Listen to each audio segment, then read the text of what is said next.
Hare Rama, Rama Rama, Hare Hare.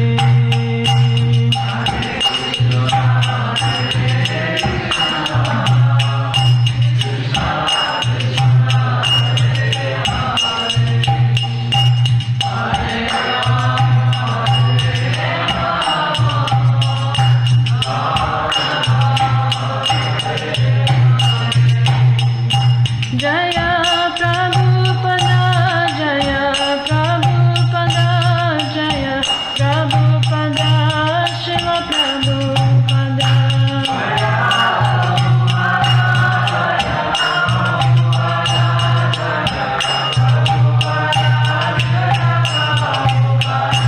Jaya Prabhupada, Jaya Prabhupada, Jaya Prabhupada, Shiva Prabhupada.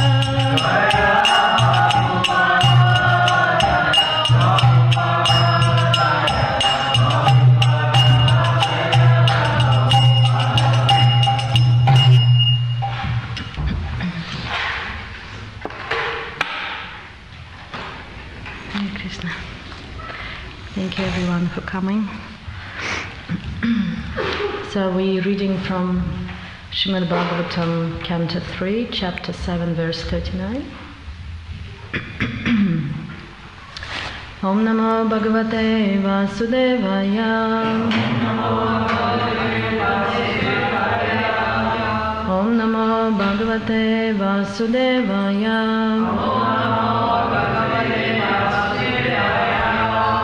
Om Namo Bhagavate Vasudevaya.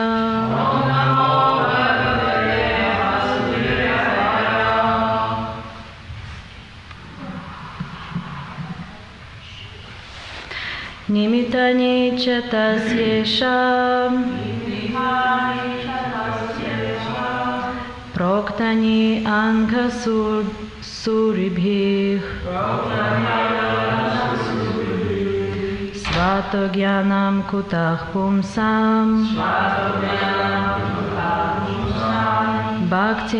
bhaktir vairagyam evavam. Nimitani cha tasyesha proktanya gandha suribhih svato jnanam kutah pumsam bhaktir vairagyam evavam. Nimitani, the source of knowledge. Cha, also. Tasya, of such knowledge. Iha, in this world. Proktani, mentioned. Anagha, spotless. Suribhih, by devotees. Svata, self-sufficient. Jnanam, knowledge. Kuta, how. Pumsam, of the living entity. Bhakti, devotional service. Vairagyam, detachment. Evam, certainly. Vam, also. Translation. Spotless devotees of the Lord have mentioned the source of such knowledge. How could one have knowledge of devotional service and detachment without the help of such devotees? Purport. There are many unexperienced persons who advocate self-realization without the help of a spiritual master. They decry the necessity of the spiritual master and try themselves to take his place by propagating the theory that a spiritual master is not necessary. Srimad Bhagavatam, however, does not approve this viewpoint. Even the great transcendental scholar Vyasadeva had need of a spiritual master, and under the instruction of his spiritual master, Narada, He prepared this sublime literature, Srimad Bhagavatam. Even Lord Chaitanya, although he is Krishna himself, accepted the spiritual master. Even Lord Krishna accepted the spiritual master, Sandipani Muni, in order to be enlightened. And all the acharyas and saints of the world had spiritual masters. In Bhagavad Gita, Arjuna accepted Lord Krishna as his spiritual master, although there was no necessity of such a formal declaration. So in all cases, there is no question about the necessity of accepting a spiritual master. The only stipulation is that the spiritual master should be bona fide. That is, the spiritual master must be in a proper chain of disciplic succession, called the Parampara system.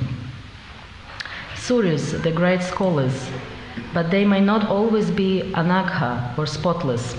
The anagha Suri is one who is a pure devotee of the Lord. Those who are not pure devotees of the Lord, or who want to be on an equal level with him, are not ananga Suri. Pure devotees have prepared many books of knowledge on the basis of authorized scriptures. Srila Rupa Goswami and his assistants, under the instructions of Lord Chaitanya Mahaprabhu, have all written various literatures for the guidance of prospective devotees, and anyone who is very serious about raising himself to the standard of a pure devotee of the Lord must take advantage of those literatures. Namo Vishnu Padaya Krishna Prishna Bhutali Shrimati Bhaktivedanta Swami Namine. Namaste Saraswati Devi Gauravani Pracharine Nirvishesha Shunyavadi Paschatya Deshatarine. Jai Shri Krishna Chaitanya Prabhu Nityananda Shri Advaita Gadadhara Shivasidi Gaura Bhakta Vrinda. Hare Krishna Krishna Krishna Hare Hare Hare Rama Rama Rama Hare Hare. Vancha kalpatarubhyascha kripa sindubhyaivacha patitanam pavanabhyo vaishnavebhyo namo namaha. Okay, so this is a very important purport, just simply because it cannot be emphasized enough, the importance of accepting a spiritual master. And in his purport, Srila Prabhupada actually using examples of such exalted personalities like Vyasadeva himself. So we're studying Vyasadev's book at the moment. And he had to accept the spiritual master, and then Srila Prabhupada also using example of Krishna himself and Lord Chaitanya, who was playing the role of devotee, perfect devotee of Krishna. And so, even though we know that Krishna, he's everything in himself, but nevertheless, he had to show us an example, and that's why he had to accept the spiritual master. And we know this story from Chaitanya Charitamrita when Lord Chaitanya went to see Prakashananda Saraswati. He went to his house. And at that moment, there was a lot of impersonalists in there. And when they asked him, why are you sitting in this, he just went and sat in a really humble place, and they knew that he was just chanting Hare Krishna all the time. And they asked him, why don't you study Vedic literature? Why don't you speculate about Vedanta? Why you always go and chant Hare Krishna? And Lord Chaitanya reply was that my spiritual master again is a fool. And he told me that I don't have enough brain to study Vedanta and to speculate, so he just told me to chant Hare Krishna. And we can see that even Lord Chaitanya, he could say it in so many different ways, but he emphasizing that his spiritual master again him as a fool. And it has always been instructed to us that we should feel foolish in front of our spiritual master. And so why is spiritual master so important? We hear it here and there, everywhere. Prabhupada constantly bringing that. There's so many different quotations and everything that spiritual master is the key, is the core principle of our movement. And even if we just look at our materialistic life, materialistic way of life, we know that we always have to accept authority. Since we're little children, to learn everything about world, First we have our parents as our guides, as our authority, and then we read books. Books is also, there's a person behind the book who wrote the book. So sometimes you meet people and they say, I don't believe in authority, but this is actually a very unintelligent thing to say, because every time we want to learn something, we have to accept authority. We have to put ourselves into this position of, being submissive. And even modern science, if you want to make like a breakthrough research, no one is really interested in you going there and putting your ideas. They want your ideas to be based on the research of other scientists. That's the most important thing. You have to go, you have to research what other people did, and then find, and using their evidence, because in scientific world that's what's authoritative, then you add a little bit of yours, so no one wants to just hear you. So it's very natural thing, that we have to accept authority. And then when we talk about spiritual life, spiritual knowledge, this is something way beyond the capacity of our brain. At the moment, we only know that much about how our body works. And actually, science only knows about 10% of how the brain works. They still don't know a lot of things. And they're just guessing, and it is openly discussed that we only know a little fracture. So now we're trying to understand something that is way beyond this creation. We're trying to understand the Supreme Personality. Sometimes it's hard to understand what our husband or wife thinks and why they behave the way they do. And we're trying to understand the Supreme Person, all his potencies. And so that knowledge doesn't just come even just from reading books, it has to be revealed to us. And so this is our process. And here in this purport, we can see that Prabhupada, first he talks about two Bhagavatas here. He talks about person Bhagavata, association with the spiritual master, and in the very end of his purport, he is also talking about book Bhagavata. So there is a verse in Srimad Bhagavatam, 1st canto, 2nd chapter, verse 18, where Prabhupada explains in a full detail that there is two Bhagavatas, book Bhagavata and a person Bhagavata, a pure devotee, and they actually not different from one another. They're not different from one another because devotee Bhagavata lives his life according to the book Bhagavata. And the book Bhagavata, it consists of description of Krishna's pastimes and his devotees, his pure devotees. So there's really no difference between the two. And Prabhupada explains there that either one of them is enough to remove all the obstacles on our path of devotional service. Associating with either one of them, book Bhagavata or person Bhagavata, is enough to get our mind fixed in devotional service and to achieve perfection.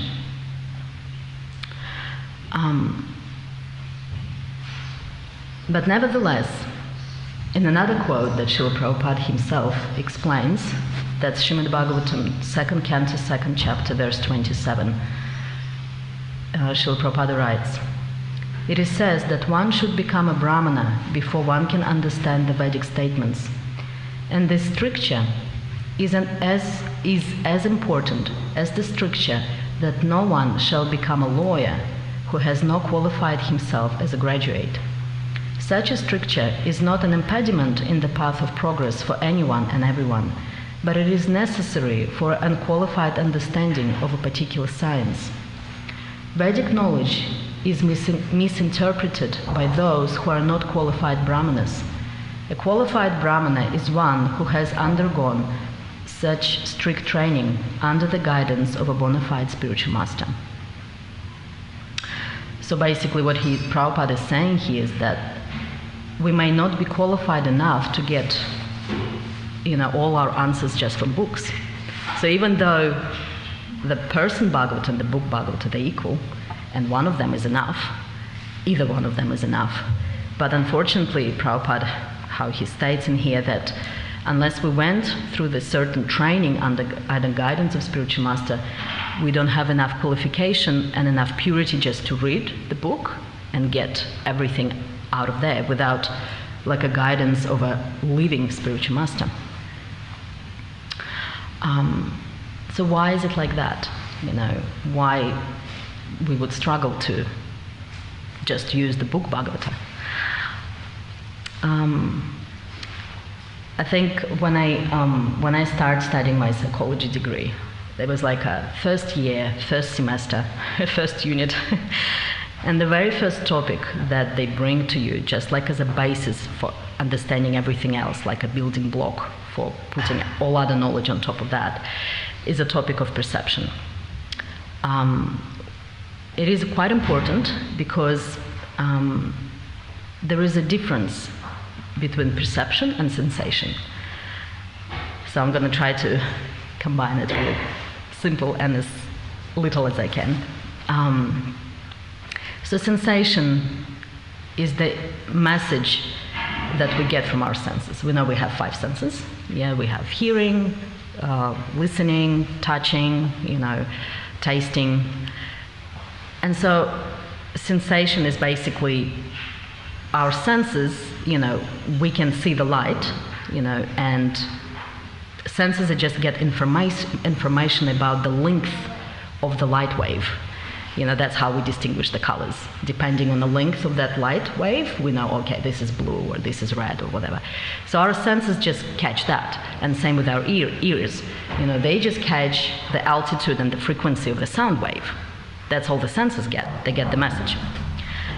But then the perception is much more complex process, because perception means that it's a process through which the messages the senses send to us actually are given meaning. Yeah, so we see something, we get a message from our retina and our eyes, and then it has to be processed to the brain, to a certain part of your brain, and then we make a meaning of it. This is blue. Or we see a cat on the couch, we get a shape, and it might be making some sounds. And then it goes to our brain, and we recognize, okay, this is a cat. And we use the knowledge and understanding of the world to make that meaning. Yeah, so we use our past experience, and we can see it with kids, when very little children, sometimes you show them tiger and they call it, oh, it's a dog. If they don't know what tiger is yet, they would just call it a dog because it has 4 legs and it's an animal, so for them, it's a dog. But as we grow in this world and we learn things, we use that to understand, for our perception, to get the meaning. And so once the scientists, they discovered how that works, they use this principle a lot in different things. For example, there was a roundabout in Scotland, which was very dangerous because it will take around 14 lives a year, because people would drive very dangerously there. And so scientists, knowing the principle of perception, that we bring we attach the meanings of the messages that our senses get according to our experience. Yeah, so they did this illusion. As you're driving closer to that roundabout, they put white lines just on the concrete. They draw lines, and the first lines go in an equal distance from each other, and then they start spacing them really close. So when you drive, and you drive through those white lines, and all of a sudden the lines start to go really close to each other. And that makes you feel that you're driving fast, isn't it? Because this is the experience we have. Usually when we start driving faster, then the objects go closer to each other, they go faster. So people start thinking, oh, I'm speeding, so they start to slow down, and in this way they were able to slow them down and avoid all these accidents. So it's one of those things, they use that illusion, use that principle of our perception, to show this, to save lives, how they would say. And we can also see this in paintings. When we look at the paintings, we used to have lots of paintings around here, but maybe you can have a look at the painting there of Harinam. And when the artists, they draw, they use these 3-dimensional clues, I think they're called, because, for example, one of them is that we have adults, like a people. We know that people relatively similar size. So if I draw one person, one size, and another person, also adult, but much smaller, then our perception straight away gonna think that that person must be further away from me, because it's smaller. So we use these clues to make, even though the painting is just a piece of paper, you know, but we use those clues, so when we look at the piece of paper, we see it in 3D depth, you know, or we put a person in front of the building, so we draw a building, and then we draw a person, and where the person stands, you can't see the building. So then your perception, your brain, sees it, okay, the person must be standing in front of the building. And so there is lots of things like that people use, you know, and then we look at the painting and it's all 3D for us, you know, we see what's going on at the back, you know, at the front. And so I wanted to show you something here. I got one maybe for men and another one for ladies. Someone could just have a look. Thank you so much. So just pass it around and have a look at this picture and tell me which line. You can see there is AB and AC. There is 2 lines in the picture.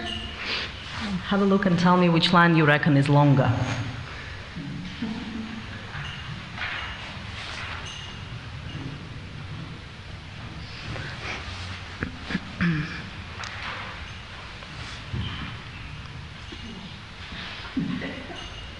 It looks like AC is longer. Yes. Yeah, these are right. They're going to be equal. Is that? Are they equal? So yes, that's the one of those famous illusions that when you look at it, it seems, especially, anyway, it looks like AC is definitely longer, but actually they're exactly the same size.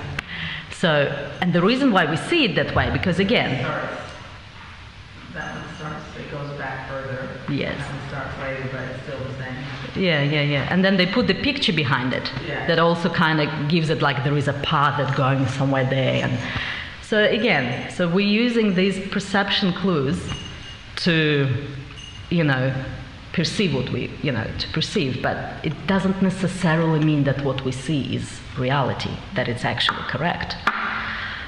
And then there is even more interesting point here, is that you would think everyone would see the picture the same, isn't it? Like, same clues for everyone. But actually, like scientists find out that in the 80s or something, if you take a different culture, people from different culture, like from African tribe, for example, and show them that picture, they're not necessarily going to see it in 3D. Because they were not raised in a certain way, their education was different, and so they see things differently.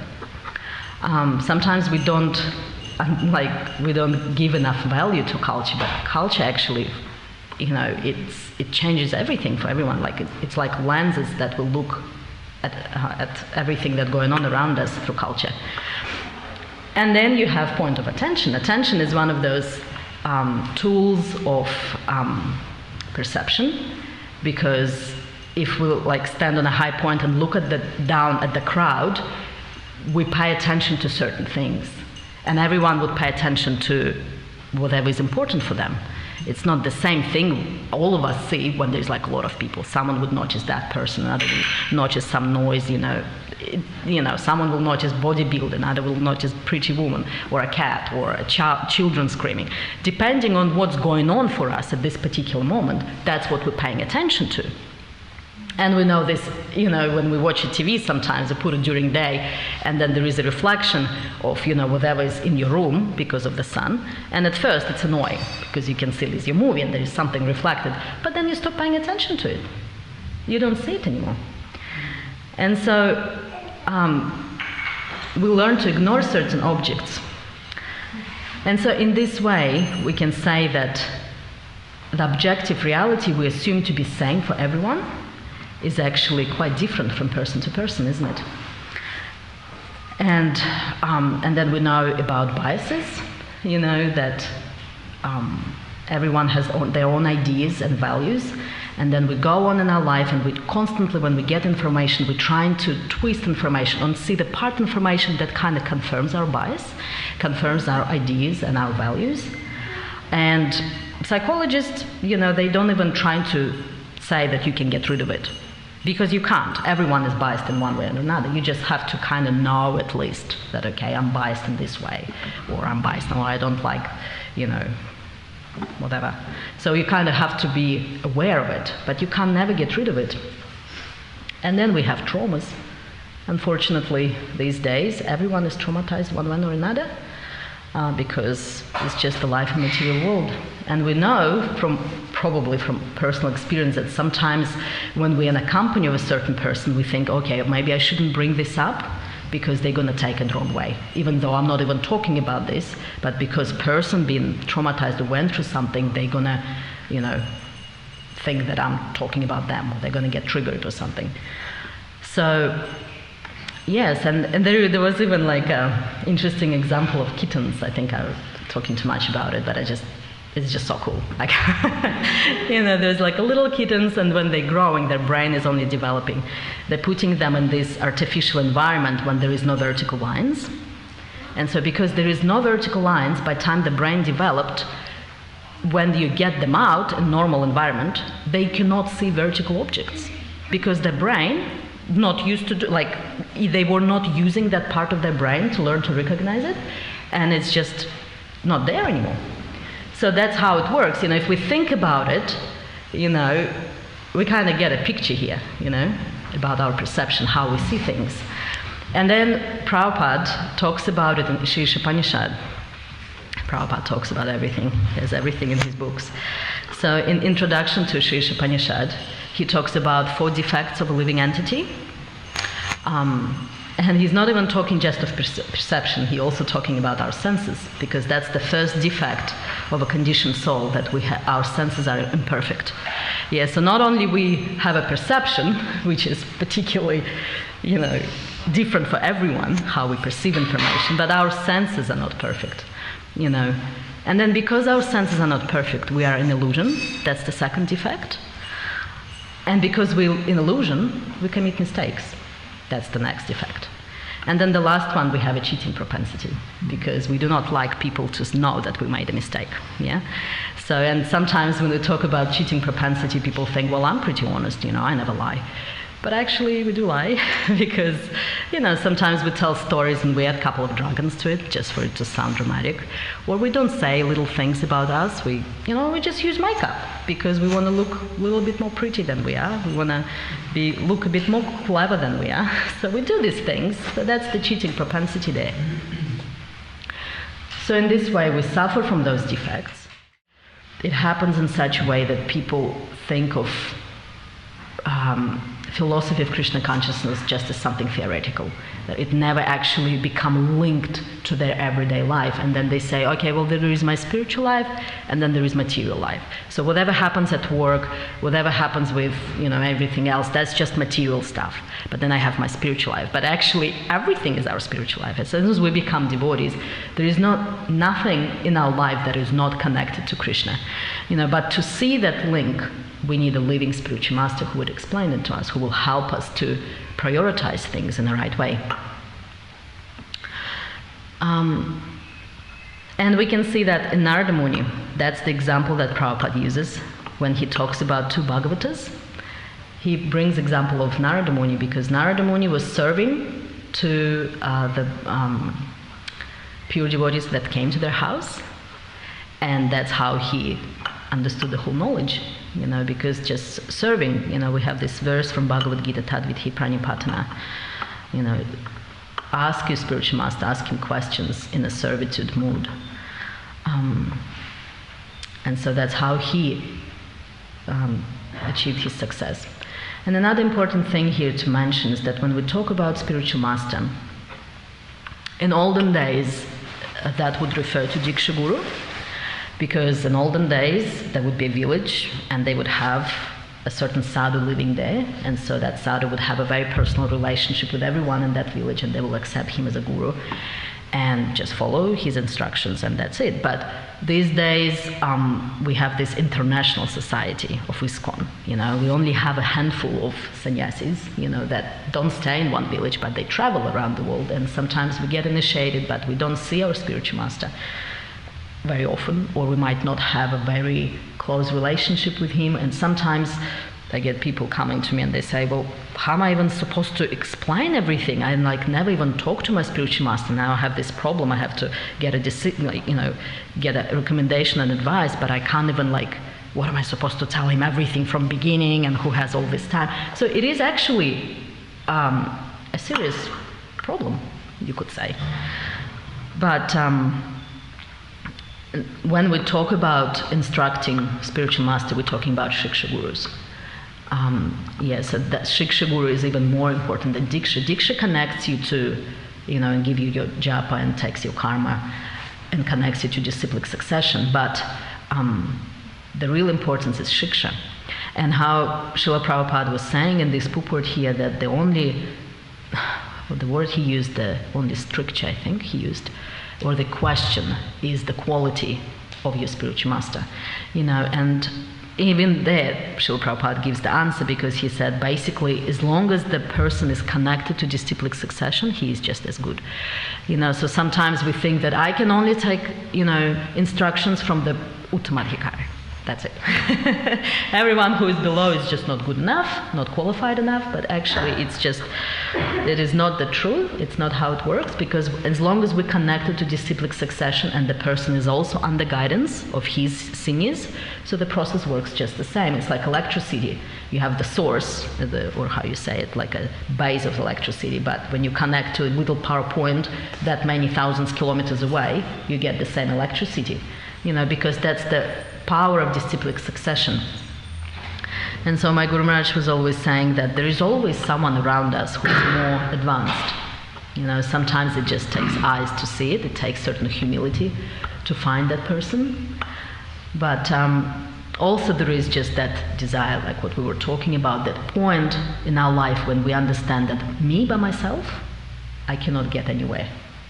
I can't get out of this material world by myself. When we come to this point, this is the right mood. When Krishna, when he sees that, then he sends you the right person. And sometimes it even seems so hard to find someone, but if you look at the population of the whole world, it's like 16 billion people, I think, in the whole world, and the amount of us being devotees is so little, but somehow we're here.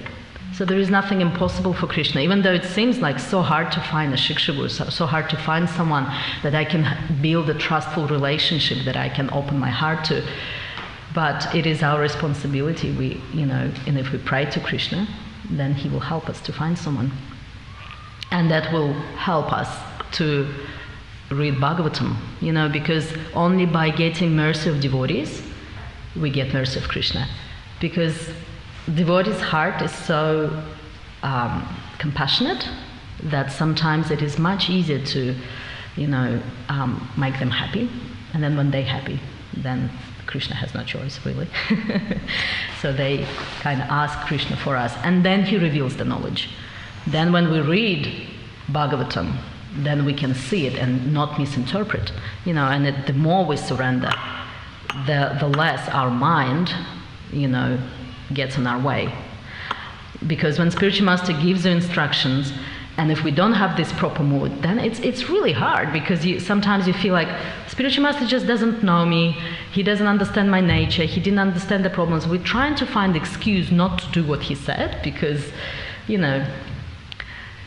but if we carry on, so that's when we stop listening to our mind, which is a conductor of our karma, and we actually get out of the modes of material nature, and that's where the real progress starts to happen. So this is all I wanted to say today. If there is any questions or any comments.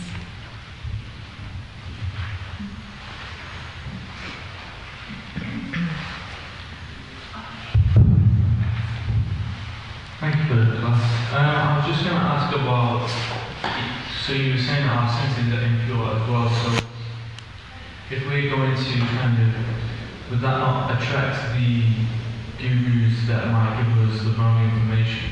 If we're asking like the wrong questions and stuff like this, it's kind of bringing us the wrong way. If we're kind of looking with our minds instead of, do you get what I'm trying to ask?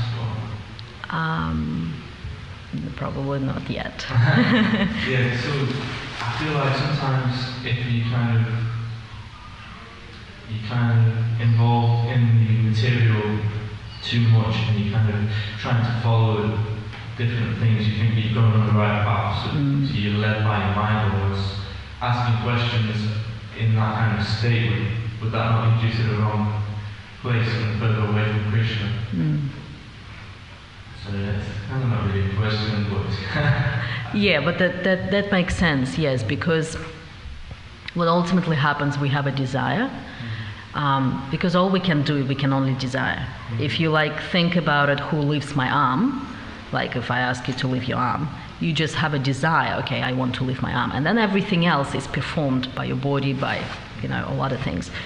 So all we can do, we have a desire, and if your desire is sincere, you want to be with Krishna, then Krishna will send you to the right place and he will send you the right person. But oftentimes that's what happens, that there is so many sadhu gurus and people that misinterpret knowledge, and they take the innocent people and divert them.